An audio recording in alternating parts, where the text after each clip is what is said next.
Hi, Gary Stearman. Time for another edition of Prophecy in the News. Welcome and blessings to you all. We've got a very interesting subject to talk about today. It's the subject of Zion. What's going on in Israel today, what the Bible says about Zion, and we're going to talk about one of Israel's greatest military heroes.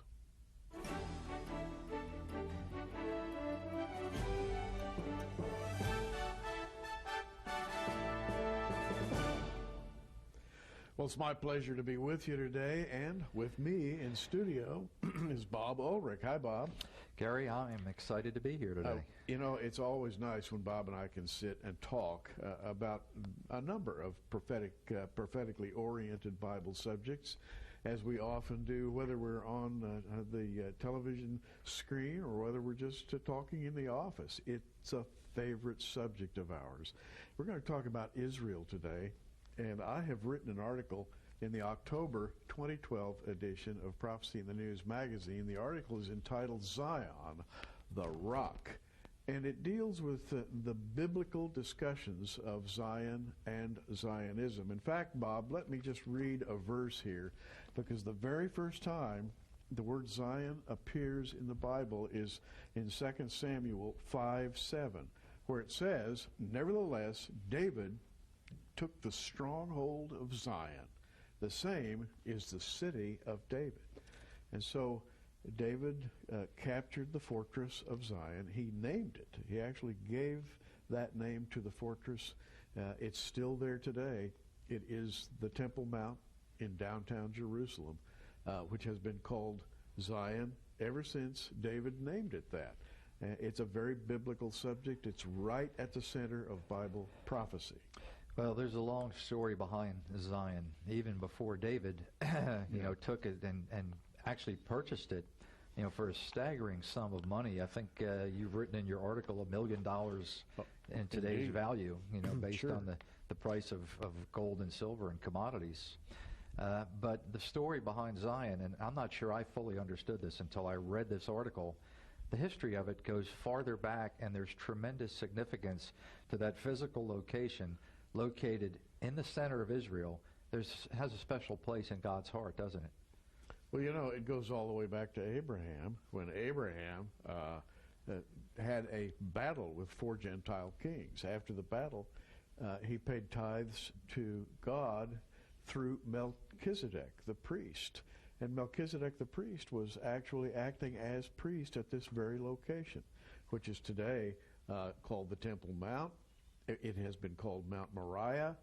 Actually, that's where Abraham took his son Isaac and bound him on the altar and was about to sacrifice him, and God said, "No, stop. There's a ram caught in the thicket."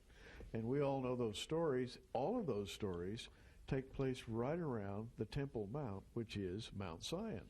Now, on the Temple Mount, you have the Mosque of Omar, the Dome of the Rock. Right. And inside that mosque, I'm not sure you're allowed to even go in there today, but I know J.R. Church went in there many years ago and took some pictures. In fact, one of the covers of our magazine actually had a picture of that rock. And do you remember the rock had etchings on it, on the 4 corners of the rock? And they were the exact dimensions of the Ark of the Covenant. Indeed. And a lot of people have suggested that's the location of the Holy of Holies. Well, that's Mount Zion. Zion, the rock. Right now, what's happening in Israel, starting in 2010, we had the so-called Arab Spring. Bob started in Tunisia, went through Libya, went through Egypt. It is now in Syria. There is the threat by the Muslim Brotherhood to carry the Arab Spring revolution into Jordan. In other words, Israel is surrounded by enemies, and there is a battle going on. And as I think back really to the Yom Kippur War of 1973, which is almost 40 years ago now, there is a battle brewing in the Middle East very similar to the Yom Kippur War. So we're seeing, I think, history repeat itself. Well, I think that's an understatement. If you don't know, every day Gary does a daily news update on our website. Just go to prophecyinthenews.com, and each day he does an update on current events in the Middle East and around the world. In fact, they're like mini versions of our television program. And yesterday you did an update on Mahmoud Ahmadinejad and some of the comments he made, which we looked at each other this morning almost in an absolute state of shock at some of the things he said. But I think it'd be worthwhile to briefly cover exactly what some of the comments he made yesterday at his speech at the United Nations, because they're important. In fact, right now, as we're doing this program, Benjamin Netanyahu is speaking at the United Nations. And that's extremely important. Benjamin Netanyahu has to be one of the most important people in the world right now. He is in a key location. Ahmadinejad, before the General Assembly of the United Nations, said essentially three things. Number one, Iran is the great and glorious nation that will save the world. And he waxed eloquent about what a beautiful and glorious state it was, and what wonderful things were coming out of Iran, and he just literally made Iran sound like heaven. Second part of his speech, he lambasted Western capitalism, saying in effect that it was responsible for all of the ills of the world, the great Satan of the West. But Bob, it was the third part of his speech that got me. The third part of his speech was more like preaching than speaking. He preached the soon return of the Mahdi, who is the Islamic version of the Messiah. And he kept saying, Mahdi is coming soon, and with him Jesus Christ.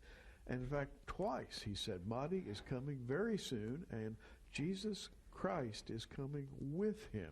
And of course, the assumption in his thinking is that Jesus Christ will play second fiddle to the Mahdi. But I was astonished to hear him talk about the second coming of Jesus Christ. What can you say other than wow? Yeah. Wow. I mean, if you go on television and talk about the second coming of Christ as a Christian, you're viewed as a bit of a lunatic, I suppose. But here we have, the leader of Iran coming on talking about Jesus riding in second fiddle, behind the Mahdi, which is just almost hysterical. Indeed. Well, it's fascinating, Bob, to consider what's going on today. What's going on today is literally a battle for the Bible and Bible prophecy, because Bible prophecy states that through Abraham, Isaac, and Jacob would come a great millennial kingdom. And that kingdom, by the way, is going to extend, and I'm reading in Genesis 15:18, these are the words of the Lord. In the same day, the Lord made a covenant with Abram, saying, Unto thy seed have I given this land, from the river of Egypt unto the great river Euphrates. That's about 300,000 square miles. And there is a battle for that land grant today, like you wouldn't believe. And I've written the article on Zion and Zionism to explain what the Bible has to say about that great battle. Now, that's the ultimate real estate abstract, isn't it? Oh, it is. And it drives the Nation of Islam absolutely crazy, into a frenzy of hatred and anti-Semitism, because it's made very clear in this Bible that God has given this land to Israel as their inheritance. And here we sit today, we're watching what can only be described as just pure insanity around the world, as the fight for the Middle East, the fight for Jerusalem, the march to nuclear weapons in the Middle East. And here in America, we're worried about when the NFL referees are going to come off the strike, which just happened yesterday. And here, Mr. Netanyahu is at the UN today fighting for the survival of his nation. Almost 40 years after the Yom Kippur War, in which the enemies of Israel launched a surprise attack on the holiest day in the Israeli calendar, the Jewish calendar. That holy day is a mandatory day of fasting and prayer, and it was on that day in 1973 that the enemy chose to attack Israel. Israel was almost wiped out, but won the war, I'm convinced, by the grace of God. And then 3 years later, in the year 1976, something else happened, and we're going to be talking about that today. And let me just hold up a couple of things. I have here a DVD, which is the story of Yanni Netanyahu, Benjamin Netanyahu's older brother. Yanni had two younger brothers, Benjamin Netanyahu and Edo Netanyahu. And all of them, Bob, are great men. They're all great warriors. Benjamin Netanyahu is a great intellect and a great leader. The younger brother, Edo Netanyahu, has written this book called Entebbe, A Defining Moment in the War on Terrorism. And we're offering these to give you insight into the Israeli mindset. What really goes on in Israel? Those people have a love of their country, Bob, that I think most Westerners just don't get. There is something going on over there that is a level above ordinary thinking. Well, if you look back at the history of Israel and how they fought for their nation, I mean, America is a lot older than Israel, and most of us didn't fight for our country necessarily. Yeah. But in Israel, every day is a battle for survival. You talk about the Muslim Brotherhood. Right. They are surrounding the nation of Israel. Imagine if America were being surrounded on every shore by enemies, who were bent on their destruction. I do my best work between midnight and 3 a.m. I got this DVD, and it's called Follow Me, the Yoni Netanyahu story, late yesterday. And when I found out what it was about and how emotional this DVD was, I knew I had to watch it last night. So I plugged it in around midnight, and I just sat there just utterly transfixed at what I was watching, because what you see on here is not just the story of a war hero. You see the story of the Israeli mindset. And he came over to America. He was educated at Harvard. And even when he was here in America, he just literally couldn't wait to get back to his homeland. And he would say, Americans just don't have a purpose in their life. They don't understand the big picture. They only see, all they care about is women and cars. That's all they ever talk about. And, you actually see on this DVD aerial photographs of Jerusalem, photographs from the United Nations archives, things that I've never seen before in my life. And this has been produced in Israel by the Netanyahu family. Benjamin is featured heavily on here. The father, Ben-Zion Netanyahu, is featured on here. Now, he passed away about 6 months ago at 102. But what you have is these four male figures who have dominated the Israeli landscape. You see the young Shimon Peres, the young Ehud Barak, the young Yitzhak Rabin. I mean, you want to talk about an Israeli war hero. And I went through this, and while I'm watching this, my wife walked by, and she could tell I was very intent on not being bothered. And she watched for 3 or 4 minutes, and she says, wow, that looks really fascinating. And it really is. It's a great story of a family. And, of course, the real crux of the story is on the Prime Minister of Israel, who he is, where he came from. You're going to see childhood movies of Benjamin Netanyahu on here that are, you just don't find these anywhere. So I really enjoyed the DVD. Now, here's what's interesting about it. We see in this an opportunity to let you have an inside look at the man who is running Israel today. Benjamin Netanyahu is the force in Israel today, and I think God has raised him up for a time such as this. This DVD is Netanyahu's recollection of his war hero older brother Yanni, short for Yonatan. Everybody called him Yanni. He's a true war hero, belonged to a secret military unit called the unit. It was kind of one of those nameless units comprised of military superheroes, of which Yanni Netanyahu was the greatest. As it happened in 1976, an airliner bound for Israel was hijacked by the PFLP, the Popular Front for the Liberation of Palestine.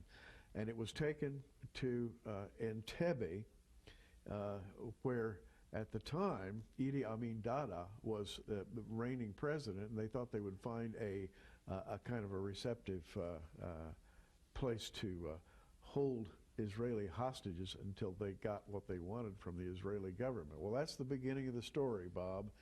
And the war heroes of Israel and the death of Yanni are the centerpiece of this DVD. But as you watch this, you can apply what you see to what's going on in Israel today. It's just astonishing.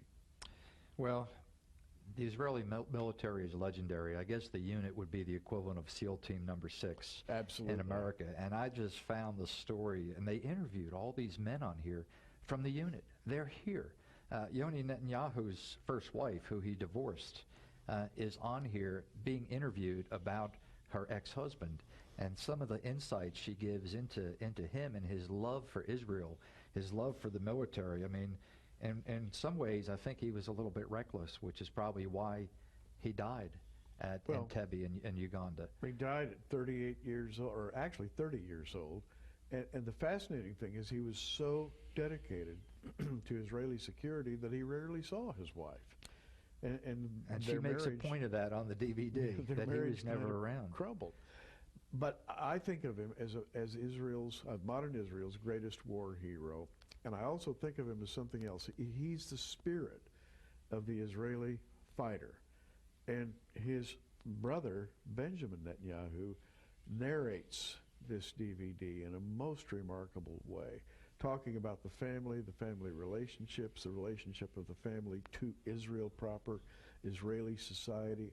And by the time you're through looking at this thing, you've got a real inside look at what goes on at the highest levels of the Israeli government. And military intelligence. The whole Uganda raid was just astonishing. You know, they actually identified through film that the Ugandan leadership drove black Mercedes-Benzes.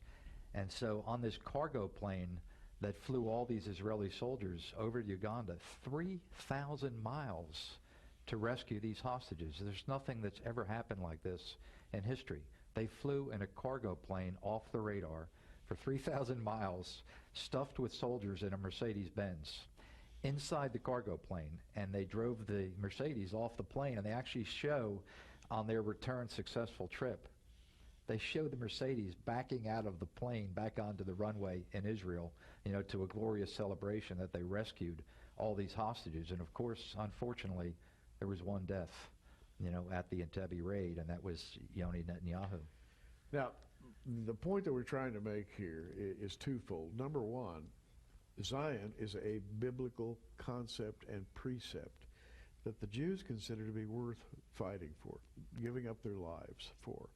And that includes every Israeli citizen. Recently, they've had war drills once again in Israel, in which all the citizenry is in an exercise where they collect gas masks, they collect water, medical supplies, and so forth, in a lightning drill, just in case there should be an attack on Israel. That's the state of things right now. This whole business is being led by Yoni Netanyahu's younger brother, Benjamin Netanyahu, who has the very same spirit. He's basically a genius, I believe. Netanyahu, among other things, is a chess champion. Very few people know that. He's got a mind like a steel trap. But he has this same love for Israel and Zion that his older brother Yoni had. You know, I think the point in all this is Israel has always relied on their own power and on their own might. And they've forgotten the God of their inheritance and of their forefathers. And what you've written in the article, the title is appropriate, Zion the Rock. You could say the Rock of Zion. We know who that rock is, don't we? The Jewish people, that light bulb hasn't gone on yet. Well, he's the Lord Jesus Christ, who is called the Rock, as a matter of fact. And the whole idea of the rock is that it is a picture of Zion. You know, when Moses and the children of Israel came to Mount Horeb, there was a giant rock standing up in the desert. The people were thirsty, and Moses spoke to the rock. He struck the rock, and the rock gave forth water. But talk about that rock for a minute, because we actually know where that rock is today. There's pictures of that rock, isn't there? And we include these with the article, by the way. The rock is a rock that, when the Bible first refers to it, it refers to it as Tsur, a boulder, a big, which it is. The second time the rock is referred to, it is called by another name. It is called by the Hebrew word for being split open or divided, because the rock became divided. It became broken so that the people might drink of its water, and it's the perfect picture of Christ, having been sacrificed for his people. And so Christ then, the life of Christ reflects the relationship between Israel and that rock.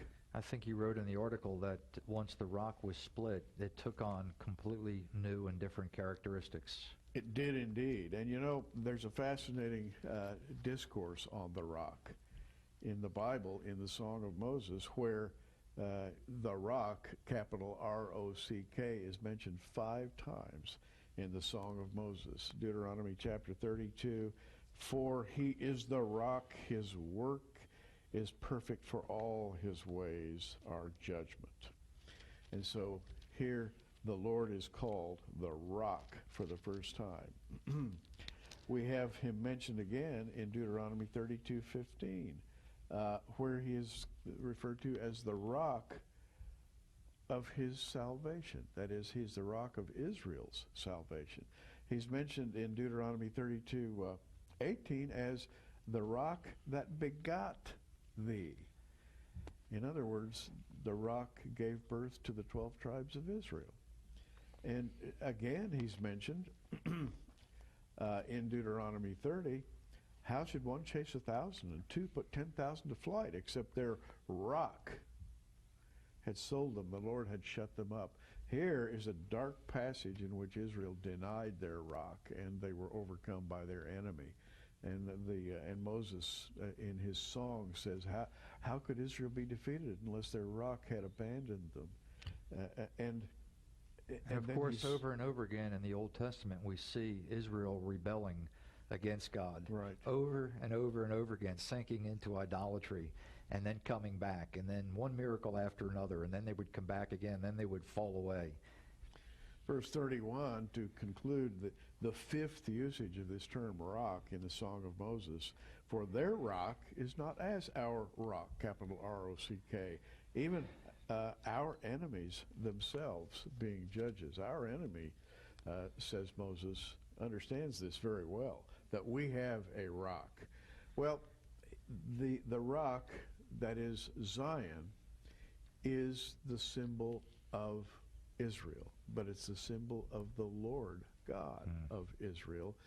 And I don't know how to put this. This is a very subtle point, but what we've been talking about as regards the Israeli military, their love for their nation, their heroism, their willingness to just put their entire life on hold and fight to the death for Israel, is what we're talking about here today.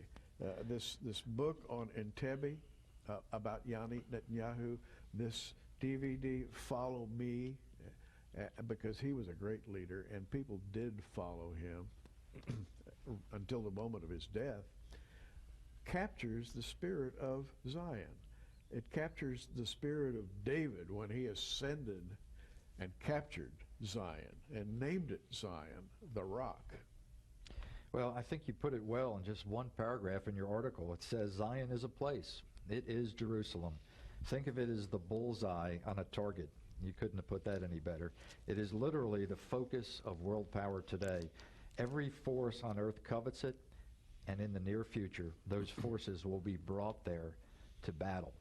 And the way you close this article, to me, is just fascinating, because I want you to talk about the rock at Oreb that was split in the desert and Mount Zion and the day that rock is split, because that's the perfect correlation. And I think that's the crux of this article, is that happened many years ago to the Israelites in the desert where God provided the miracle. There's another miracle coming. It's still quite a few years away here. Well, the miracle is coming when, in fact, our Lord begins to fight for his people. And that's going to happen after the church is removed from the earth during the great and terrible day of the Lord during the tribulation period. The rock of Israel is going to rise again.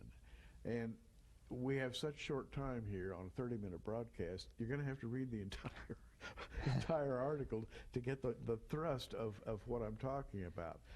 But in fact, we barely have time to mention the offer that I want to make to you right now. It's these 2 items, the DVD called Follow Me, the book called Entebbe, by the youngest brother of the late Yanni Netanyahu. His name is Edo Netanyahu. If you want to get insight into the freedom fighters of modern Israel, you can't do better than this DVD and this book. Entebbe, the book, $14.95. The DVD, Follow Me, for $19.95. That would be about $35 if you purchase them both. Ask for the Entebbe package, the book, and the DVD for only $29.95 plus shipping and handling.